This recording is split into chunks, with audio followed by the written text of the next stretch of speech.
is LAINN, and welcome to the LifeKraft podcast. LifeKraft is passionate about helping you live your everyday life better by sharing inspiration, awareness, and tools to enable you to create a fulfilling life. Imagine what your life would look like if you had the skills to speak with magnetic confidence. Well, in this episode, actor and communication skills expert Ursula Botha is back and here to help us make that dream a reality.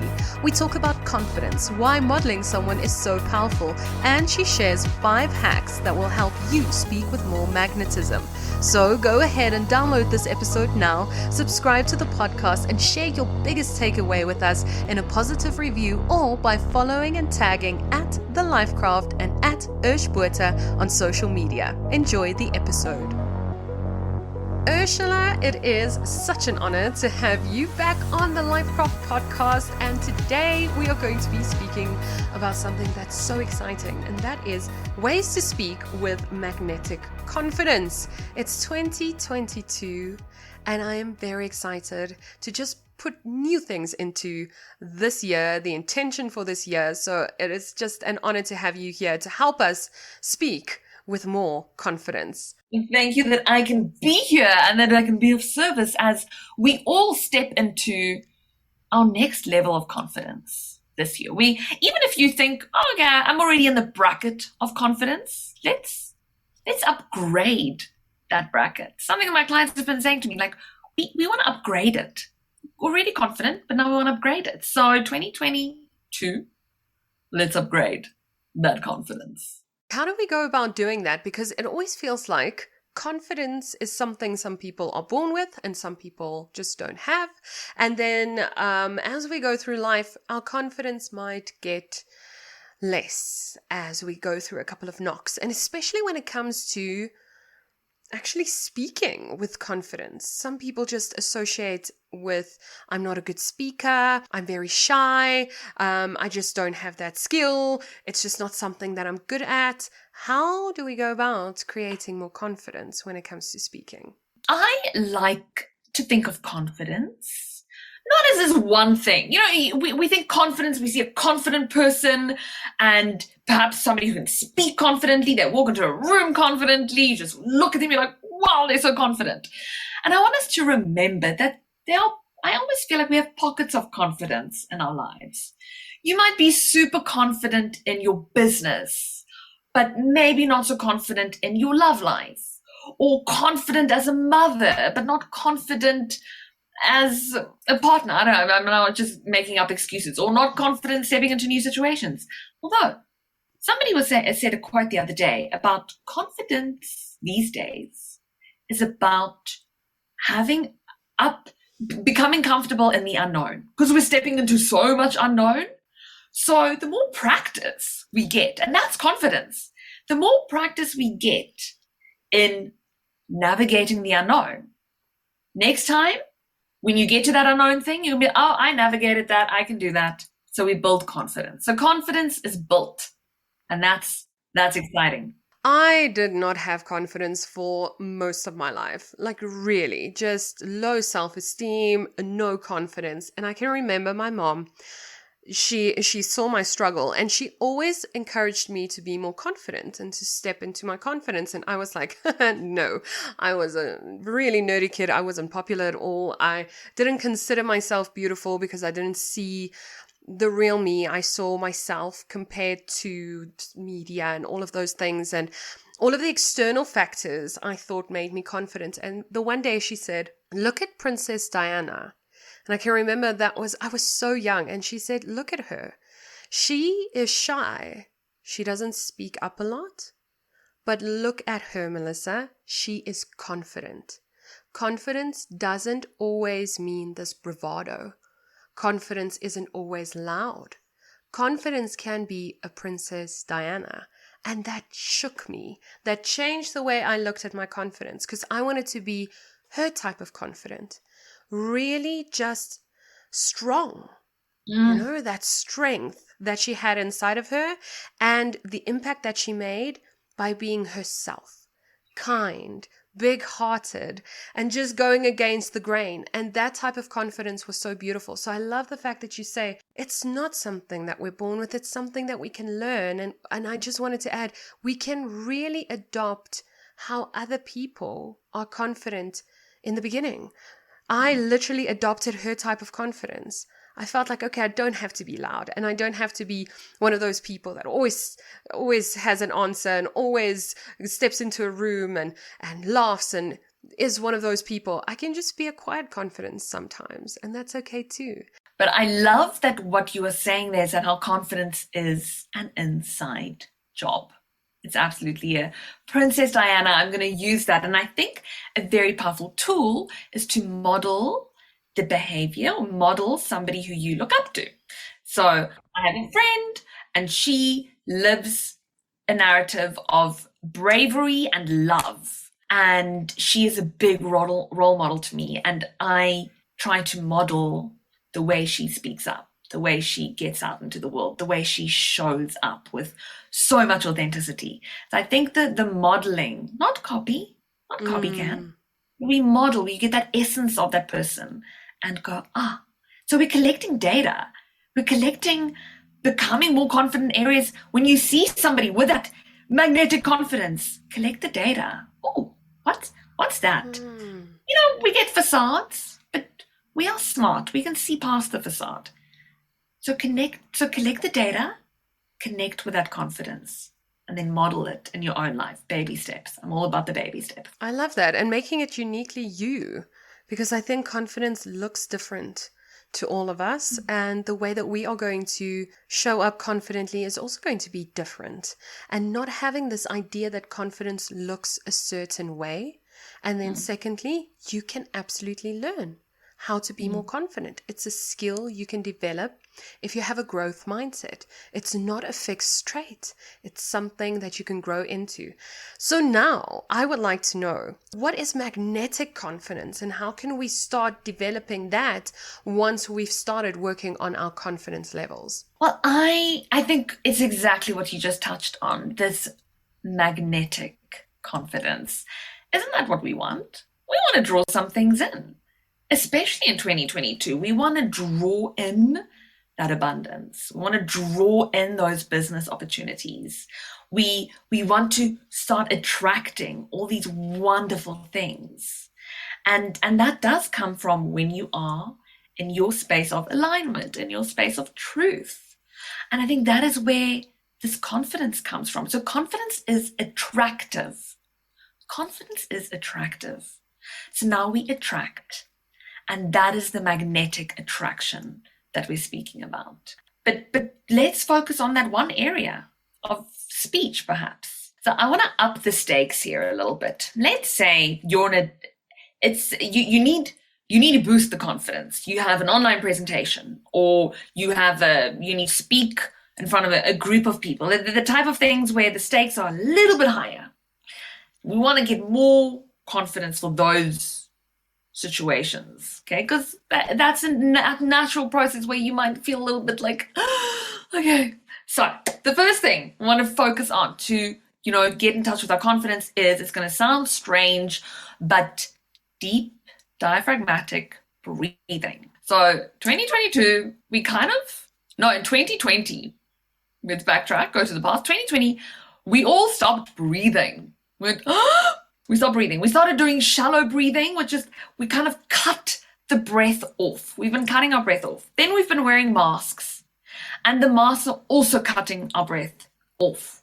And there's fear, and maybe you're now a little bit in fear mode because you're going to speak on a virtual call or at a presentation. So the breathing becomes shallow. When we stress, the breathing becomes shallow.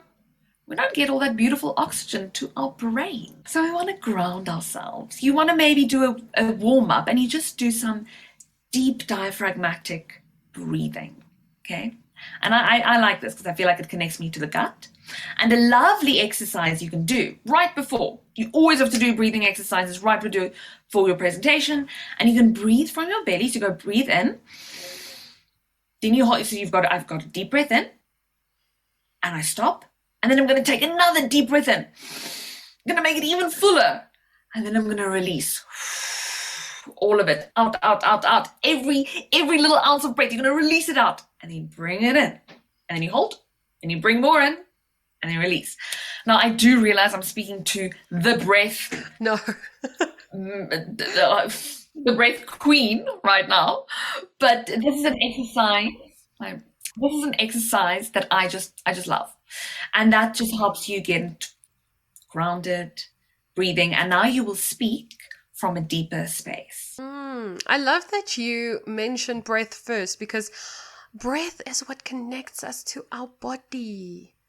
I don't think we understand how important breath is. And breathing to have more confidence and have that magnetic confidence. Yes, so much yes. If there is one thing you take away from this podcast episode, let it be that breath. I was doing it with you now. I was like, and I love breathing in and then breathing in more, because we don't understand our capacity to fill ourselves up. And you'll see that the deeper you start breathing, the more you will just fill yourself up in other ways as well. You're allowed to just take in that breath, take in life, take in experiences, take in nourishment, whatever that is. It always starts with a breath. Remember also, the voice starts with breath. We forget this. So the voice is breath that passes through your body, it goes through the vocal folds, it vibrates, it comes through to your lips, your teeth, your nose, your tongue. These are the resonators, and then they form the sound, and we have this voice going on. But it all starts with breath. So we cannot miss the foundation. We need to build those solid foundations. And especially, so if you're doing yoga and Pilates, that's fantastic for your voice as well. So don't forget that. Now, the second thing, we're moving on, is posture. All right. So even if you're doing a Zoom call, sit on a chair where you can feel empowered. If you have to stand, stand. And focus on, what is my posture like? We tend to think that our voices are formed in our throats. No, it comes from your entire body language. In acting, when you want to play a different character, I might make a scared, timid character. I'm going to make my body small. I'm going to go smaller. And already it's impacting the way I'm speaking. But if I want to go empowered, if I want to go confident, then we're going to do what Amy Cuddy, she has that powerful, well-known TED Talk about the power posture. And she got a lot of slack for this, because what happened in that TED Talk, I don't know if anybody's watched it, you might have heard of it, but she makes a lot of claims about the power postures when you have this expansive, open posture. Your shoulders are back and you're feeling tall. And then she said that they have studies that showed that it has an impact on your hormone. So she got a lot of, pushback, because then when researchers went and tried to get those same results, they couldn't get those results. So a lot of people went, you made some claims that weren't right. But at the end of the day, there's still the claim that is correct is that it does make you feel better. Having an open, expansive posture does make you feel better. And if you keep it for 2 minutes, you get the postural feedback loop. So you start acting and speaking in this positive way that your body is portraying. So even when you're feeling nervous, just shoulders back. Whenever I get those moments where I'm a little bit like, shoulders back, neck tall, head spine straight, deep breath, you can do this. All right. So start creating that in your body. It's like that Wonder Woman pose. It's that Wonder Woman pose, guys. If you just stand in that Wonder Woman pose for 2 minutes a day, and I want to challenge you, do that in front of a mirror so that you can just get comfortable with looking at yourself in a confident way, because so much of our lives, we just slump over our desk. We just get into this really timid posture, and especially the ladies out there, I know we're afraid to take up space. Stand in that Wonder Woman pose for 2 minutes a day for 7 days in a row, and just let us know how you feel.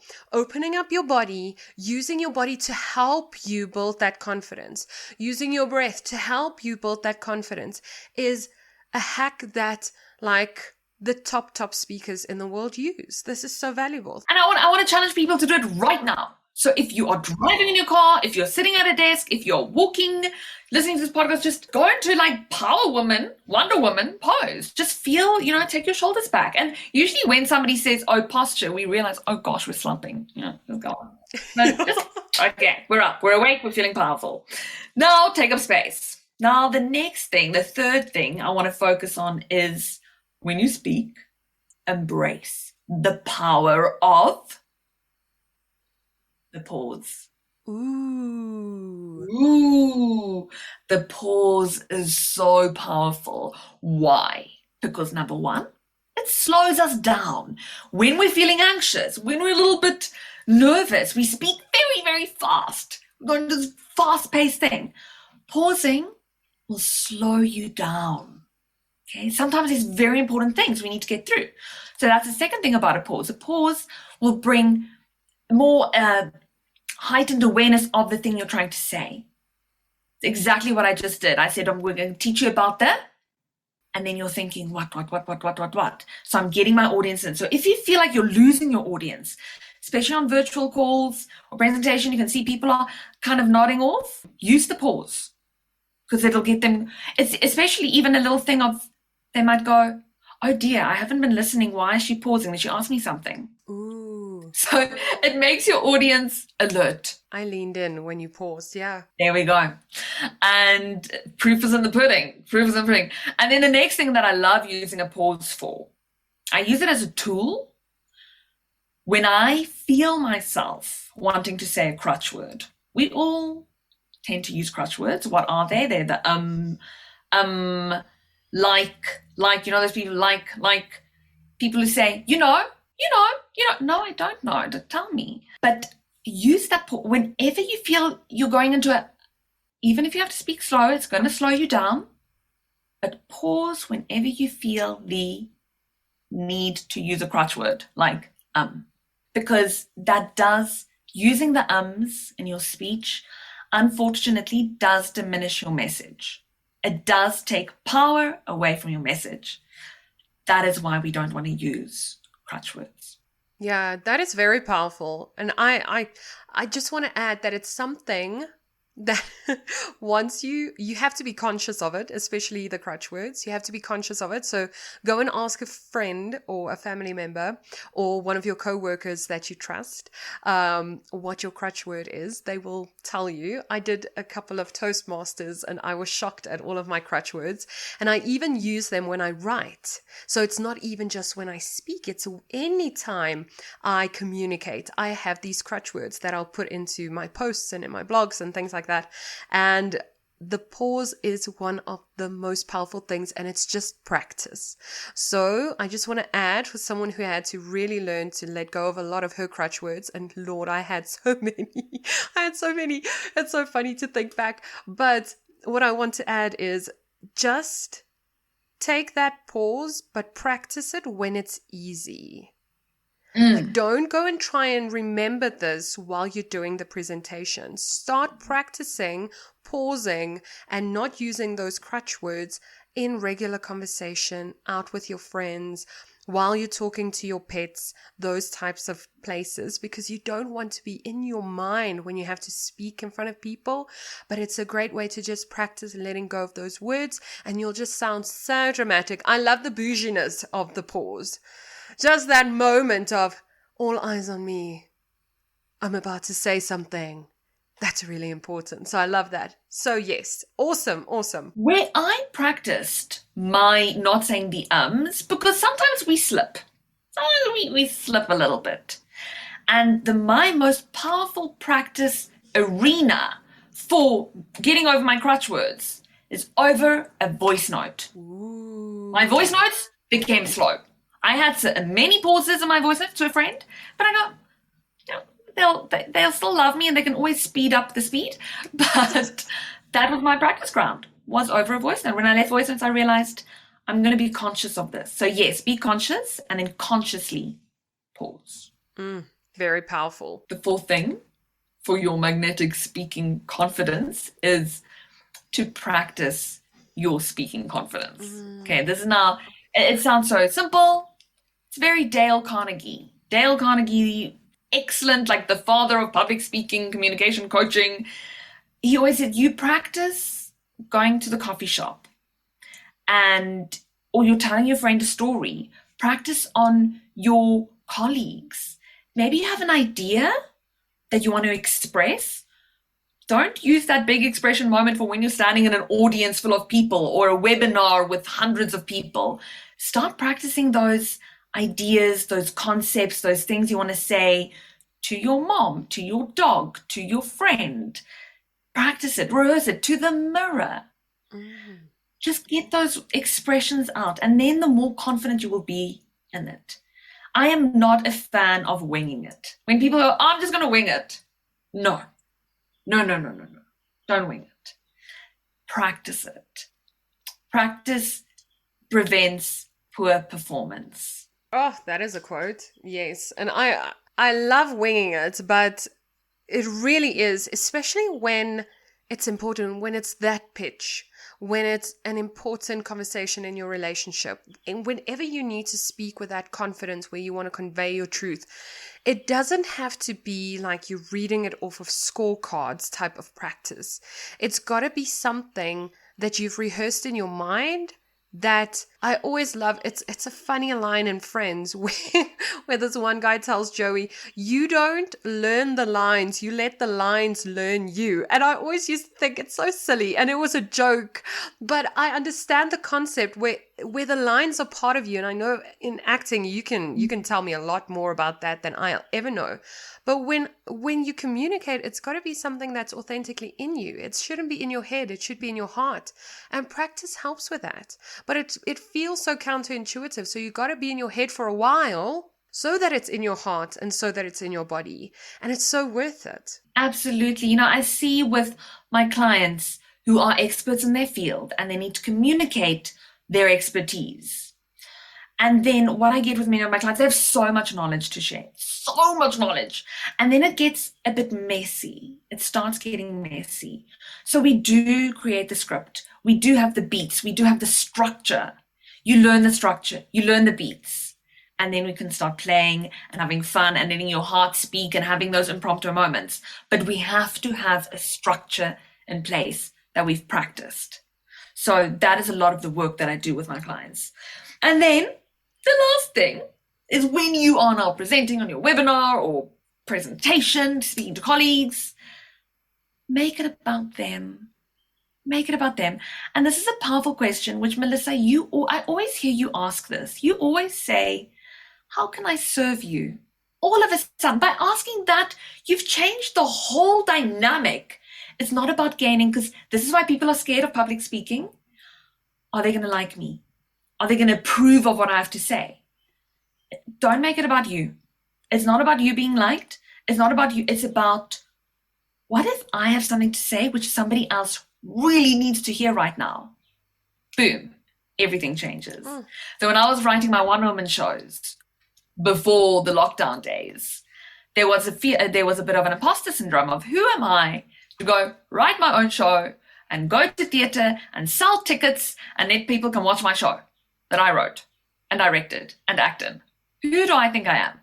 But it is that thing, then I realized, but I have a message and I have some upliftment that I want to do. And what if I could help somebody through that process? Changes everything. So make it about them. The most amazing thing is when you really show up in that space. It's a state of being that you embody. Of this is not about me. Not everything in life has to be about us all the time. And I realized that only a couple of years ago, guys. And I started realizing, and it made the biggest shift in my life and in my business and in the way that I show up for a podcast or a coaching session with a client, is it's about them. How can I serve them? What do I have that they might need today? How can I be receptive of their needs? Because I'm already fulfilled. I'll learn this stuff. I listen to podcasts. I'll read the books. I got the coaching. I healed my relationship with food. I've already kind of, my tank is full in that regard. So I don't need attention. I don't need to be thinking about what they think of me. It's irrelevant.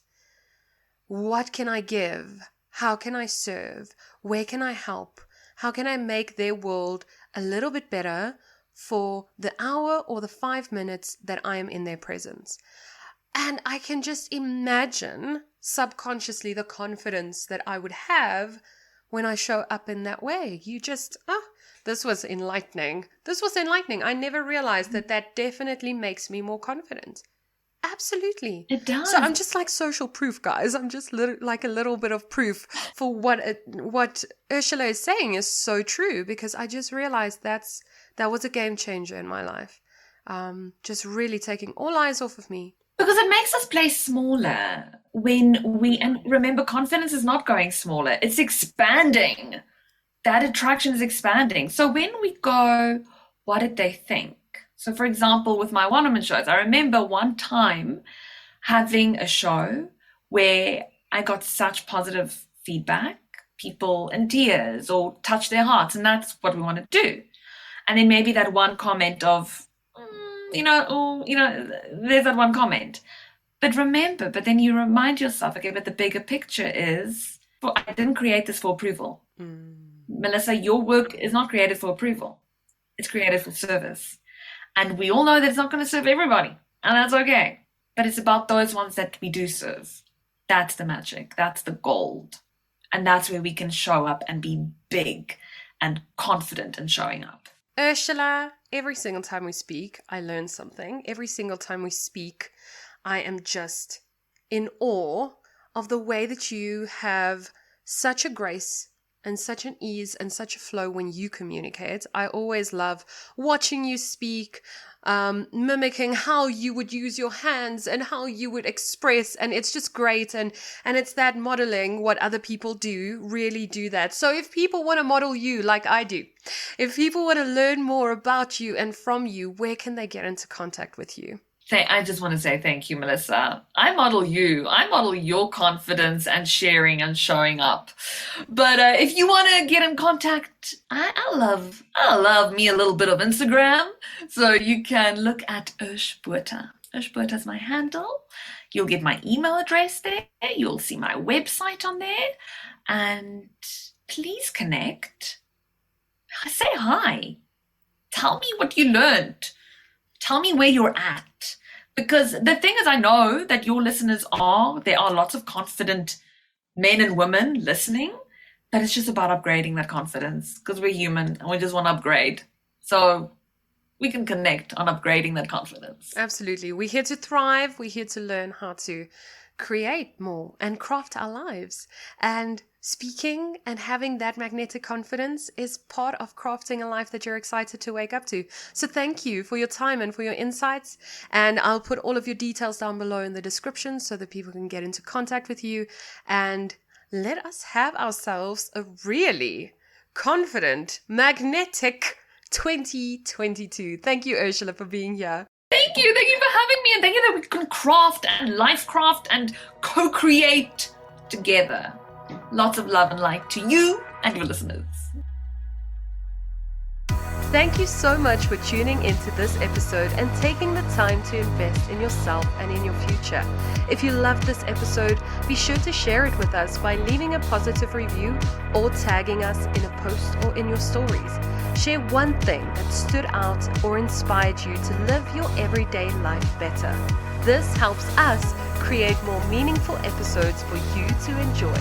If you're not already following us on social media, be sure to follow @LifeKraft for more inspiration and tools to help you live your most powerful life. And remember, you always have the power to craft a better life for yourself, and we are here to help you do just that. We'll connect again in the next episode, and until then, keep creating a life that you're excited to wake up to. We enjoy bringing you interviews from experts and everyday people so that they can talk about their experiences and share information, tips, and what has worked for them on their journey towards a better life. However, remember that the opinions or advice of our guests and myself, the host, should not be taken as personal, actionable advice and is given as general information and education only. Please always remember to consult a qualified professional before implementing any medical, financial, legal, or other advice that you believe might work for you. LifeKraft is not responsible nor liable for your decision when implementing anything you hear on the podcast. Please listen and act responsibly. The opinions of our guests do not represent the opinions or views of LifeKraft or Melissa LAINN personally and are meant as information and general education only.